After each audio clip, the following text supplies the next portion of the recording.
Hey everybody, Avery here from Saddle Peak Birth. Today we get to hear another incredible birth story. Your story is important as well in this Share My Birth project. So stick around till the end of the video and I'll tell you how you can share your story with us. But for now, let's go listen to the story from today.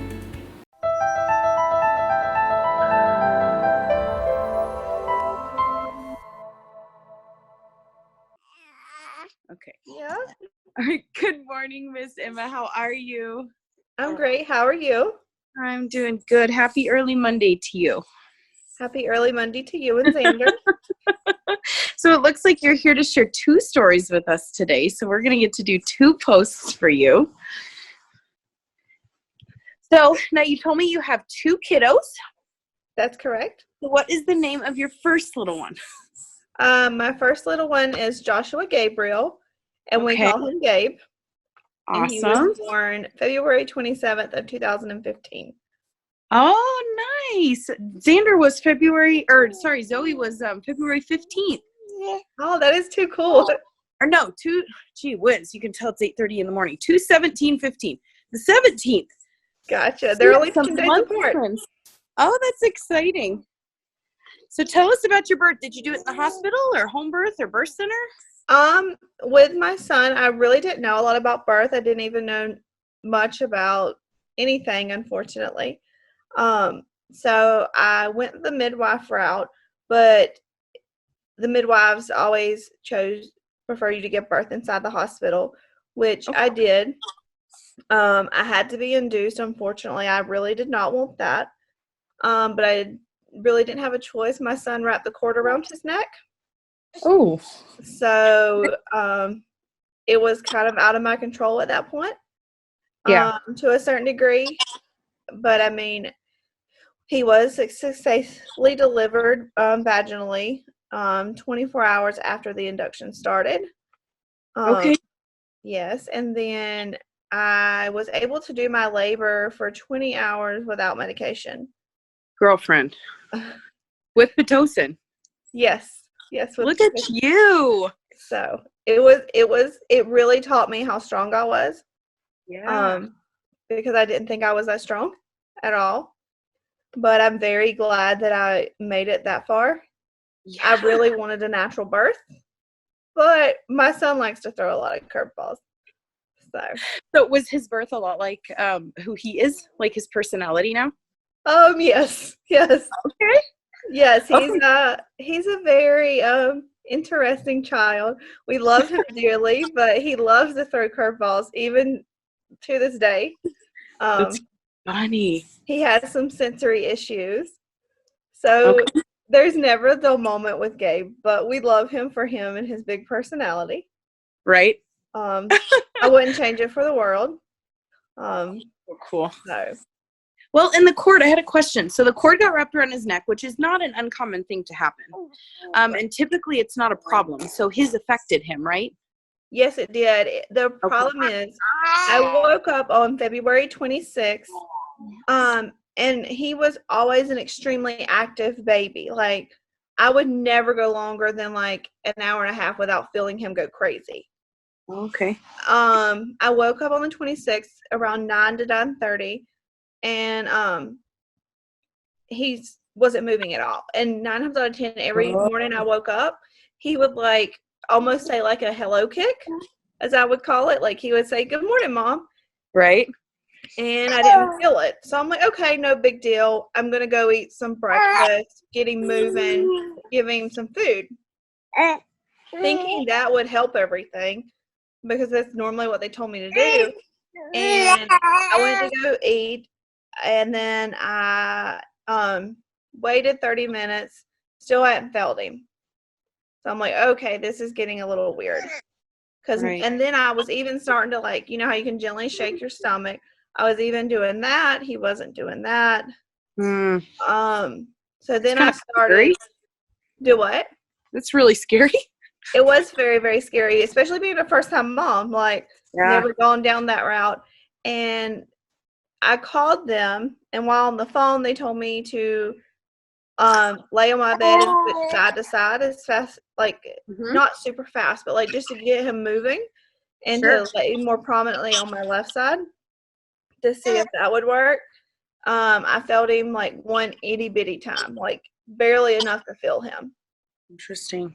They immediately made me come in. They put me on the doing a stress test on me and him, and they immediately found his heartbeat, which relieved me and actually got my blood pressure, I think, down, because they said it was pretty high up there when I got there. Yeah. So hearing his heartbeat, I was able to stay calm then, but the problem is they decided to do an ultrasound, and it was wrapped around his neck twice, and one time was tighter than the other. So that's what was causing him to not move. But because it wasn't affecting his heart rate, they wanted me to be able to try to have a vaginal birth because I wanted it so bad. But they literally just had everything ready in case they had to do an emergency C-section because they didn't want to lose him. And I didn't either. And by the grace of God, everything's okay. And he did not cry when he was first born, which was a little scary because you normally think that that's what's supposed to happen because that's what you see on TV. Yeah. Which TV is very taboo. I know, right? Especially learning more and more. But makes it really hard for moms, I gotta say. It really, really does. But then they put him on me because he started peeing on them. So they're like, oh, he's fine, he's fine. So the minute they put him on me, he like started opening his eyes, and he never really cried, but he was completely fine then. And then his color started getting really pink, like how a baby's supposed to be, and then he started nursing, and he was fine since then. So we're very blessed and happy for that, even though he came in with a bang and a scare. So yeah, and then I had some troubles after I had him too, if you would like me to speak about that. Well, yeah. So can I jump back because I'm missing a chunk? Okay. So you labored, you said 20 hours. Was that right? I labored for right at between 23 and 24 hours. The first 20 hours, I labored without medication. Okay. So then did you get an epidural? I did get an epidural. For the pain.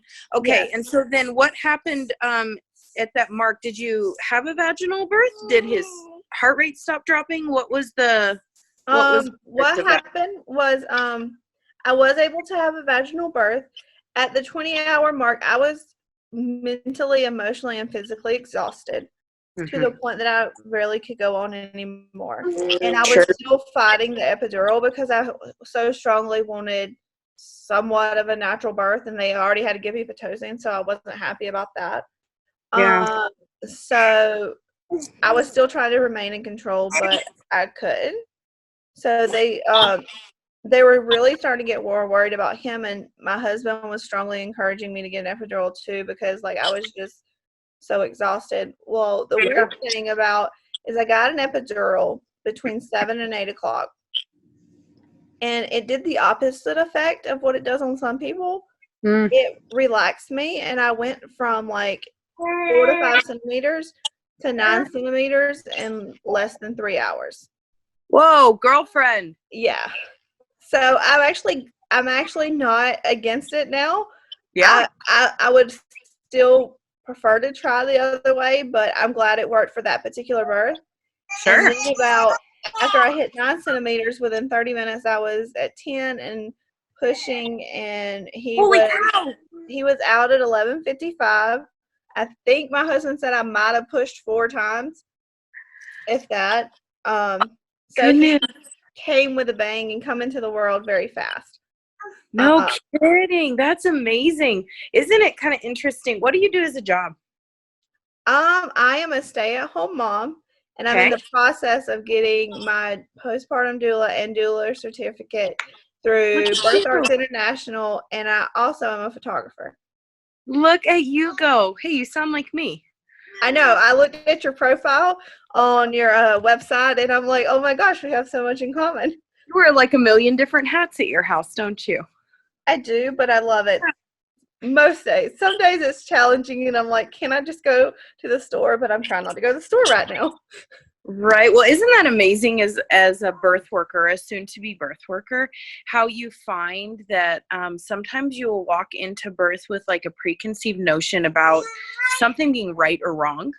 Yes. And why we feel that way, I don't know if it's like the discussion between women that cause it for some people, or whether it's what you see on TV that, causes it for some people, or whether it's being like in a certain group of people that we're surrounded with that have different ideas about birth.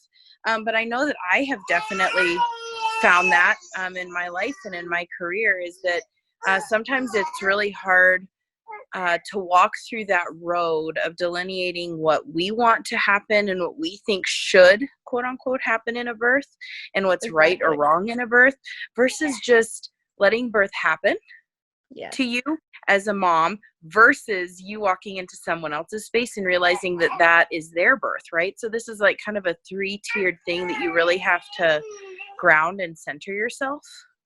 Totally agree. And like walk into that space, whatever that is, right? As like the birth worker, as supporting someone else, as a mom, as a person in society, and just really divide your thoughts and like gather your thoughts and your heart around where you are in that space. I think that's one of the most challenging things as a birth worker that's having a baby. Yeah, it is. I agree 100%. You summed that up very well. Yeah, well, and the people that have walked through it can really feel it, because you're like, oh yeah, that season of realizing that it's like, I have so many people come to me and they say, I want an epidural to make my birth a good one. Can I hire you still? And I kind of look at them confused. I'm like, of course you can hire me. Like, I'm there to serve you and love you, and help you walk through this process and make you feel as comfortable as you can, and as happy and as satisfied as you can in the birth room, and as supported as you can. And if that means that you're going in for a scheduled C-section, I promise you can utilize a doula. If you're going in and you want an epidural, I promise you can utilize a doula. Like, if you're wanting to do it at home or at a birth center or at the hospital with no medication, I promise you can utilize a doula. Like, I kind of explain that to them, that it's not my role to decide what's right or wrong for your family. It's my role to serve you. And so that's really interesting that you had to face that, like feeling like an epidural was a wrong decision for you. When actually it ended up being a really powerful tool in your toolkit. I totally agree. And I think, sadly, the stigma behind us being birth workers and doulas, people think that doulas are not supportive in every aspect. I mean, because when I had my son, like, I barely knew about a doula 5 years ago. And I never, even if I would have hired a doula with him, which I wished I would have, especially a postpartum one, I mean, I thought they wouldn't support the epidural or all this. And really, there's some awesome doulas out there that'll support any walk of life. And I think we need more of them. Yes. Sorry, I just wanted to make sure. Okay. Oh, you're fine. Make sure it's recording. No, you're fine. Yeah, it says recording up there. So. Okay. So. Yeah, it's amazing to me how our hearts at the beginning want it to be a certain way. And it seems like every doula that I've ever talked to goes through this process at some point. Like, it's just a surrender. And I'm sure that, how did that change you? Like, realizing that you had an epidural and it was a powerful tool for you. How did that change? Like, did you have to walk through healing? Was that a powerful thing in the birth room? How did that affect you? I actually felt like it was a blessing, because like I felt like at the 20-hour mark, I was really terrified of having a C-section, and I thought that was the route, because I had a feeling like at the 24-hour mark, they're going to be like, oh, no, labor should be done by now, because I feel like sometimes they create a time frame for your labor, which isn't a good thing in my opinion. Yeah. But it was actually very relieving, and I didn't think it would be. I thought I would be very angry about it. I thought I'd be angry at my husband too, because he really encouraged me, because he could see how exhausted I was. But it was actually very powerful and relaxing. And the weird thing is, I actually got like an hour nap after I got the epidural while I was progressing so much. I don't know how that happened, But I feel like that hour seemed like a 12-hour night, and it was exactly what I needed to get our son safely here. And I'm really glad the way that I did it. I mean, Yeah. if I knew what I knew now, I would have done it differently with my daughter, but we'll talk about that story, I'm sure, In soon. just a few minutes. Yes. That's really powerful. That's Yes. incredibly powerful. So you had your vaginal birth, Exactly. I still had your succeeded beautiful that. baby, Yes. He was a little and then 7-pound-ounce little baby boy, and he came happy and healthy, and everything turned out wonderful until 12 hours after I had him. So, what happened? What happened in 12 hours? they thought I had a stroke. But they done tons of testing on me. And I was diagnosed with having conversion disorder after giving birth, and it was thankfully only a temporary version of it. But I was not able to speak. I was not able to communicate with anyone. My brain literally shut off, and I couldn't do anything. And it was absolutely awful and terrifying. And I don't know how much you know about conversion disorder or like trauma during birth and stuff, but I had a lot going on. I moved when I was 20 weeks pregnant from Georgia to Okay. Virginia, and we moved to where nobody was at. None of our family, none of our support system. Yeah. The only person that lived near us was my sister-in-law, and she lived 30 minutes away, and she has no children, no experience. Wonderful person, but just no experience with children. Sure. So that played a big factor. And then 6 weeks before my son was born, one of my 3 major men in my life that are my rocks, I lost him. My grandfather passed away 6 weeks before my son was born.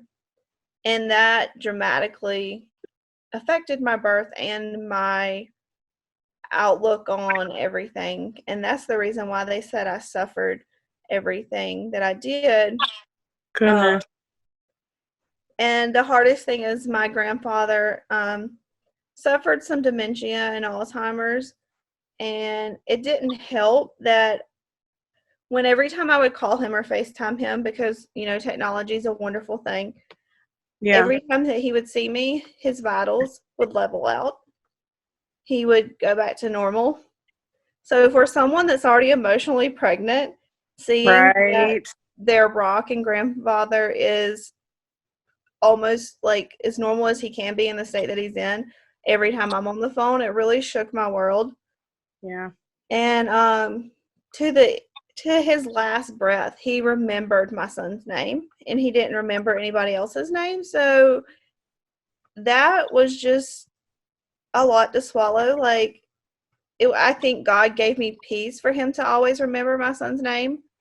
And technically my son's name is Joshua Gabriel, and my husband calls him Gabe. I call him Gabriel a lot. He goes by multiple names. But my grandfather literally, until his last breath, called him Gabriel because he said he was his little angel. Well, I didn't know what he meant at that moment, but now I do, because he is the little angel that our family needed, and he has healed our family a lot.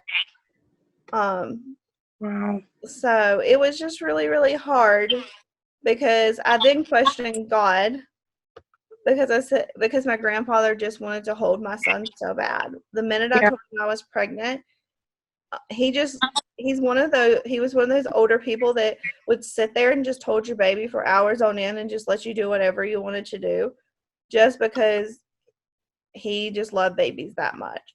So it was really hard, and I said, why, God? 6 weeks. You couldn't have waited 6 weeks for me to place this baby in my grandfather's arms. So then later I suffered postpartum depression, postpartum psychosis, and postpartum anxiety from everything that I experienced with my birth and the things leading up to my birth and after. So it was a very challenging and sometimes some degree dramatic. So, have you been able to find healing and help in that post time? I have healed from the postpartum psychosis and depression. Me and my dad talk about it. Sometimes I don't think I've healed from my grandfather because I refuse to watch the funeral still to this day. 5 years later, I at times don't want to accept it. Mm-hmm. And it is still very, very hard. Sometimes it's hard to talk about. Yeah. Sometimes I'll immediately just start crying. Sometimes I can hold up. I think I need to mentally like handle it a little better. But no, I still have at times have to admit that I've not reached all the phases that I need to go through to like mourn. Because obviously when you're 34 weeks pregnant, you're not able to go to the funeral. You're not able to hug your family or hug your grandmother and cry with her like you really need to do. Yeah. So, I literally had to stay 12 hours away because I was in Virginia and he was born and raised and buried in Georgia. Yeah. So that was really, really hard. But thankfully, one thing that my dad did do while I was in labor that really, really helped is my grandfather he would always dress really nice, tons of button-up shirts. And he found this thing my stepmom loves to get on Pinterest. She's a Pinterest holic, I should call it. And she found something, and I'll actually show it to you. I don't show it to a lot of people, but it's right here beside me. And I feel like this helped give me a sense of peace during my labor. It actually made me cry a lot too, but I didn't realize how powerful it was. My dad created a pillow of my grandfather's, and this is like my favorite color, and he wore this shirt all the time. And on the pillowcase it says, "This is a shirt I used to wear. Whenever you hold it, know that I am there. Love, Papa," because I called him Papa. So I held that. My dad got there the last hardest 4 hours of my labor, right when I got the epidural, and he gave it to me. And yeah, I was emotional wreck. So, but it was the weirdest thing. I don't tell a lot of people this, but once he handed me that pillow, I had not felt so much peace in my labor than I'd felt in the past 20 hours. And I literally felt like, okay, my son's going to be okay. He's being watched over. And also I'm going to be okay. And we're going to both be perfectly fine. Wow. And we were, and it was worth it. So. How cool. What a story. That is amazing. And I just want to speak something to you that I heard you say about your postpartum. And I just want you to remember that it's a journey. Like there's not a pass or fail, right? There's not, I'm going too slow or I'm going too quick. And there's not a right way to do it. So sometimes we have to be okay with the unconventional and walking through our healing journey the way that we need to walk through it. And I'm not sure, I haven't ever quite come to the point of thinking that there's an end goal to a healing journey. Because I mean, I feel like the world and stigma tells you that you have to do it a certain way. It has to be just like this. But my story is like a roller coaster. And it's working. Yep. It's not traditional, but it works for me. Right. And I think healing normally goes like a roller coaster. I don't think very often there's a healing journey that's easy or a healing journey that's like a straight line. I just don't. I mean, I don't really know if there's a labor that's ever like that either. Like usually there's some kind of like bonk, bonk, bonk, bonk that we go through.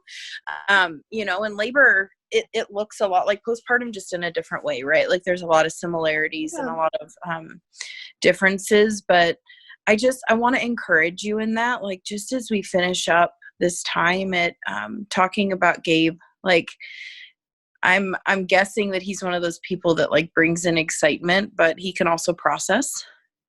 And he can also like take time to do something, and that's kind of what it sounds like with his journey as well, just like your birth, kind of mirrored his personality. Yeah. It's like, let the postpartum just happen to you just like you did birth, because they're both incredibly powerful in their own ways, and when you're ready, you'll watch the funeral. Like there's gonna be a turning point for you, and there's gonna be that piece that you've been waiting for. You just have to let it come.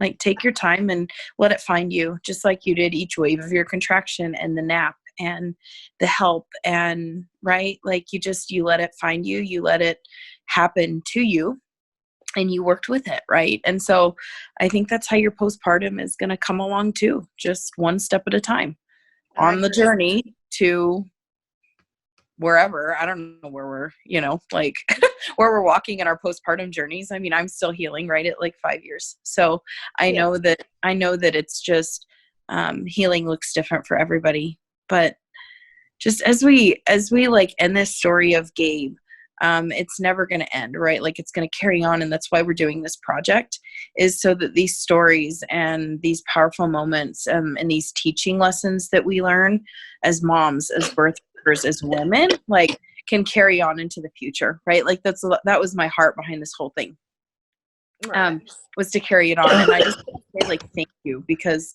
that was a really amazing story.